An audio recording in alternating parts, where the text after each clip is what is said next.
Hi everyone, welcome to Revodu. It's Physics, Chapter 2 Electrostatic Potential and Capacitance, Part 14 Effect of Dielectric on Capacitance. हमने dielectrics के अंदर देखा था कि dielectrics electric field को कैसे इन्फ्लुएंस करते हैं। देखो, अगर कुछ दो कंडक्टर्स हैं, ठीक है, अगर ये पॉजिटिव चार्ज है और ये नेगेटिवली चार्ज है, तो हमें पता है कि अंदर इलेक्ट्रिक फील्ड लाइंस कैसी होगी। ठीक है, इलेक्ट्रिक फील्ड लाइंस ऐसे आएंगी, है ना, इलेक्ट्रिक फील्ड इस डायरेक्शन में होगी। लेकिन अगर अंदर कोई डाइलेक्ट्रिक है, तो डाइलेक्ट्रिक ऐसे पोलराइज हो जाते हैं, है ना, under the influence of external electric field, और इस तरह से सब पोलराइज हो जाते हैं क्योंकि उन पर एक फोर्स लग रहा है ना। और ये वाला एंड उनका हो जाता है नेगेटिव, ये पॉजिटिव, ये नेगेटिव, ये पॉजिटिव, ये नेगेटिव, ये पॉजिटिव। ठीक है, तो सारे नेगेटिव और पॉजिटिव इस तरीके से डिस्ट्रीब्यूट हो जाते हैं हर जगह। फिर हमने देखा था कि ये पॉजिटिव नेगेटिव की वजह से एक इंड्यूस्ड इलेक्ट्रिक फील्ड आती है जो इस डायरेक्शन में होती है ना, ई इंड्यूस्ड बोल देते हैं। और अगर ये ई ओरिजिनल थी, सिंपल ई बोलते हैं, तो अब ई नेट कितना आएगा इस केस में? ई नेट आएगा ई माइनस ई इंड्यूस्ड, ई डैश बोल देते हैं, या फिर ई पी पोलराइज्ड। तो नेट इलेक्ट्रिक फील्ड अंदर क्या आती है? ई माइनस ई पोलराइज्ड। तो सिमिलरली अगर हमारे पास कोई कैपेसिटर है, ठीक है, सपोज ये कैपेसिटर है और इसको हम अटैच कर देते हैं किसी बैटरी से, ठीक है, तो ये पॉजिटिव टर्मिनल है, ये नेगेटिव टर्मिनल है, और हम एज्यूम करते हैं इनके बीच में पोटेंशियल डिफरेंस V है। तो नेगेटिव वाले के साथ ये नेगेटिव चार्ज होगी प्लेट, तो ये माइनस Q, और ये हो गया प्लस Q। तो हमें पता है इलेक्ट्रिक फील्ड की डायरेक्शन क्या होगी, ऐसी, है ना, पॉजिटिव से नेगेटिव में। अब देखो, अगर हम एज्यूम करें कि अब हम अंदर एक डाइलेक्ट्रिक डालते हैं, ठीक है, जिसका डाइलेक्ट्रिक कांस्टेंट है K, तो अब हमें पता है इसकी वजह से यहाँ पर एक इंड्यूस्ड इलेक्ट्रिक फील्ड आएगी, है ना, ऐसी कुछ आएगी हर जगह। तो अब यहाँ पर जो इलेक्ट्रिक फील्ड पहले आ रही थी सिग्मा अपॉन एप्सिलॉन नॉट, अब वो सिग्मा अपॉन एप्सिलॉन नॉट नहीं रहेगी, उससे कुछ कम रहेगी, क्योंकि इसकी वजह से एक इंड्यूस्ड इलेक्ट्रिक फील्ड आ गई। देखो, इसको ना फॉर्मूले से ना समझ के इसको वैसे समझते हैं कि एक्चुअली में हो क्या रहा है।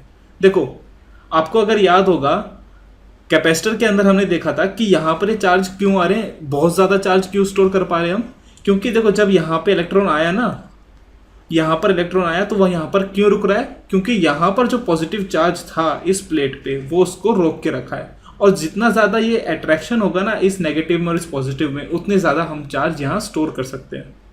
लेकिन देखो, जब डाइलेक्ट्रिक हमने डाला, डाइलेक्ट्रिक डालने के बाद वो जो इंड्यूस्ड हुए, तो उनके जो पॉजिटिव चार्ज और नेगेटिव चार्ज वो इस तरह से पोलराइज होंगे, है ना। तो इनके साथ साथ जो ये पॉजिटिव वाले थे, इनके साथ साथ अब ये वाला भी इसको अट्रैक्ट कर रहा है, और सारे इलेक्ट्रॉन्स को। तो अब ज़्यादा अट्रैक्शन हो रहा है, तो अब हम कहीं ज़्यादा इलेक्ट्रॉन्स इधर रख सकते हैं, मतलब अब हम ज़्यादा चार्ज स्टोर कर सकते हैं। ठीक है, और इसका मतलब क्या है कि हम कैपेसिटेंस बढ़ा दिए एक डाइलेक्ट्रिक डालने के बाद। अब इसको थोड़ा फॉर्मूले के थ्रू समझते हैं। तो देखो, इलेक्ट्रिक फील्ड ओरिजिनली कितनी थी जब हमने डाइलेक्ट्रिक नहीं डाला था? Sigma upon epsilon not. और हमने जब डाइलेक्ट्रिक डाल दिया तो इलेक्ट्रिक फील्ड कितनी होगी? कुछ सिग्मा अपॉन एप्सिलॉन नॉट से कम होगी। और ये कितनी कम होगी? हम क्या एज्यूम करते हैं कि जो हमने डाइलेक्ट्रिक डाला ना, वो दो प्लेट्स हैं, ठीक है। दो प्लेट्स कैसी? एक प्लेट तो ये बनी जिस पे चार्ज है प्लस, और एक प्लेट ये बनी जिस पे चार्ज है माइनस, ठीक है। और सपोज उन पर जो चार्ज डेंसिटी है वो सिग्मा पी है, दोनों पर, ये प्लस सिग्मा पी है, माइनस सिग्मा पी। तो इनकी वजह से इलेक्ट्रिक फील्ड कैसे आएगी इस डायरेक्शन में, और ये कितनी होगी? इन दोनों की वजह से sigma P upon epsilon naught, ठीक है।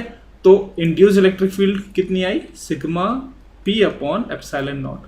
तो अब इलेक्ट्रिक फील्ड नेट कितना आया डाइलेक्ट्रिक डालने के बाद? Sigma minus sigma P upon epsilon naught, ठीक है। तो देखो, ये जो वैल्यू होती है ना, sigma upon sigma minus sigma P, इसी को बोलते हैं डाइलेक्ट्रिक कांस्टेंट या फिर के, ठीक है। तो मैं यहां से सिग्मा माइनस सिग्मा पी की वैल्यू क्या डाल सकता हूं? इलेक्ट्रिक फील्ड नेट कितना हुआ? ई नेट आया, सिग्मा माइनस सिग्मा पी की वैल्यू हम डालेंगे सिग्मा अपॉन के, और ये एप्सिलॉन नॉट नीचे, ठीक है। और सिग्मा ओरिजिनली कितना था? Q/A, तो हम लिख सकते हैं Q बाई ए के एप्सिलॉन नॉट। और हमें पता है कि जो V है वो होता है C इंटू क्यू के, ठीक है। और हमें ये भी पता है कि जो V है वो बराबर है E इंटू डी, जो उन दोनों के बीच में सेपरेशन है। तो यहाँ से C की वैल्यू क्या आई, C is equals to K A epsilon naught by D, ठीक है। इसको हम C डैश बोलते हैं। तो C डैश की वैल्यू है K A epsilon naught by D, और हमें पता है epsilon naught A by D की वैल्यू क्या होती है, हम ले रहे थे C। तो C डैश कितना आया, के इंटू सी। तो डाइलेक्ट्रिक डालने के बाद कैपेसिटेंस के टाइम्स हो गया। ओके, तो बस आपको हमेशा यही देखना है कि कहीं भी अगर हम डाइलेक्ट्रिक डाल रहे हैं अंदर, ठीक है, अगर हम कहीं भी डाइलेक्ट्रिक डाल रहे हैं जिसका डाइलेक्ट्रिक कांस्टेंट के है, तो इसका कैपेसिटेंस क्या हो जाएगा, K A epsilon naught A by D, मतलब के टाइम्स हो जाता है। ओके, सो अगर हम बोलें कि कोई कैपेसिटर है जिसका कैपेसिटेंस है 30 नैनो फेरेड, ओके, और अब इसके अंदर हम एक डाइलेक्ट्रिक डाल देते हैं, डाइलेक्ट्रिक पूरा भर दिया इसको, जिसका डाइलेक्ट्रिक कांस्टेंट के है 2, तो कैपेसिटेंस कितना हो जाएगा, अब जो नया बनेगा ये रह गया था, तो कैपेसिटेंस हो जाएगा 60 नैनो फेरेड। बस इतना सही है, ठीक है। तो हमेशा याद रखना कि अगर हम एक डाइलेक्ट्रिक डाल रहे हैं अंदर जिसका डाइलेक्ट्रिक कांस्टेंट है के, तो कैपेसिटेंस के टाइम्स हो जाता है। तो देखो आप इसको इस सिमुलेटर के थ्रू भी देख सकते हैं कि डाइलेक्ट्रिक डालने से कैपेसिटेंस कैसे चेंज होता है। ये PHET फैट सिमुलेटर है, इसकी लिंक मैं डिस्क्रिप्शन में डालूंगा। तो देखो हमारे पास ये डाइलेक्ट्रिक है और अभी यहाँ पर वैक्यूम है, ठीक है। प्लेट एरिया 100 मिलीमीटर स्क्वायर है, सेपरेशन 10 मिलीमीटर है। तो देखो हम कुछ ये वैल्यू लेते हैं, कुछ भी यूनिट्स हैं, 1 यूनिट है, देखो यहाँ पर C की वैल्यू, ठीक है। इस केस के अंदर हमारा डाइलेक्ट्रिक कांस्टेंट है 5, ओके। तो देखो कैपेसिटेंस कितने टाइम्स बढ़ता है, हमारे फॉर्मूले के हिसाब से कैपेसिटेंस 5 टाइम्स हो जाना चाहिए अगर डाइलेक्ट्रिक कांस्टेंट 5 है तो हमारे कैपेसिटेंस की वैल्यू इधर आनी चाहिए 5 पर, ओके। तो देखो अगर मैं इसे अंदर डालता हूँ तो कैपेसिटेंस कैसे बढ़ रहा है, ओके, और पूरा अंदर डालने पर ये लगभग 5 टाइम्स हो गया उसकी इनिशियल वैल्यू से। अगर आप इस चीज़ को देखो इलेक्ट्रिक फील्ड लाइंस के फॉर्म में देखो, तो देखो क्या हो रहा है। जब मैं ऐसे वोल्टेज बढ़ा रहा हूँ तो हमने पिछले वीडियो के अंदर भी देखा था कि ऐसे फील्ड लाइंस बढ़ रही हैं, ठीक है। तो देखो यहाँ पर चार्ज देखो आप ऊपर, ये लगभग कितने चार्ज हैं, 20 चार्ज हैं, ठीक है, 20 पॉजिटिव चार्ज। अब देखो जब मैं डाइलेक्ट्रिक डालता हूँ तो अंदर क्या होता है, फॉर्मूले के हिसाब से देखो कैपेसिटेंस बढ़ा, कैपेसिटेंस बढ़ने के साथ क्या होगा, चार्ज भी बढ़ेगा। तो देखो अगर मैं डाइलेक्ट्रिक डालता हूँ तो चार्ज देखो कैसे बढ़ रहा है, देखो कितना ज़्यादा हो गया, है ना। डाइलेक्ट्रिक को डालने से हमारे कैपेसिटेंस की जो कैपेसिटी है चार्ज स्टोर करने की वो बढ़ रही है, ठीक है। इसलिए हम जितना ज़्यादा हो सके डाइलेक्ट्रिक कांस्टेंट वाला डाइलेक्ट्रिक यूज़ करते हैं कैपेसिटर के अंदर, ताकि हम ज़्यादा चार्ज स्टोर कर सकें, ओके।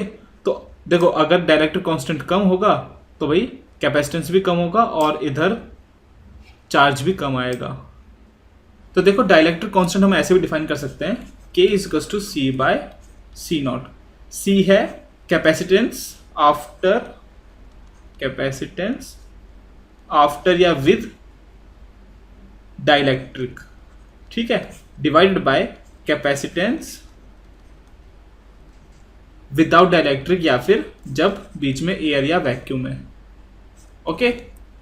सो इफ ये भी इसका K का वैल्यू का डेफिनेशन है। K को हम ये भी लिख सकते हैं एप्सिलॉन बाय एप्सिलॉन नॉट, ठीक है। मतलब ये जो हमारा फॉर्मूला आया ना ये वाला, इसमें K एप्सिलॉन नॉट की जगह हम ये भी लिख सकते हैं A एप्सिलॉन बाय D। जो E है ये एप्सिलॉन आया एप्सिलॉन नॉट की जगह, ये एप्सिलॉन को हम बोलते हैं permittivity of the medium, okay, permittivity of a medium, ठीक है। तो हम यहाँ से K की वैल्यू ये भी लिख सकते हैं। सो आप जैसे चाहे वैसे लिखें, बस ये याद रखना कि कैपेसिटेंस K टाइम्स हो जाता है अगर हम एक डाइलेक्ट्रिक डालते हैं डाइलेक्ट्रिक कांस्टेंट ऑफ K का, ठीक है। So guys thanks for watching, please come back for more videos, please like share and subscribe. Please follow reward on Facebook. Thank you.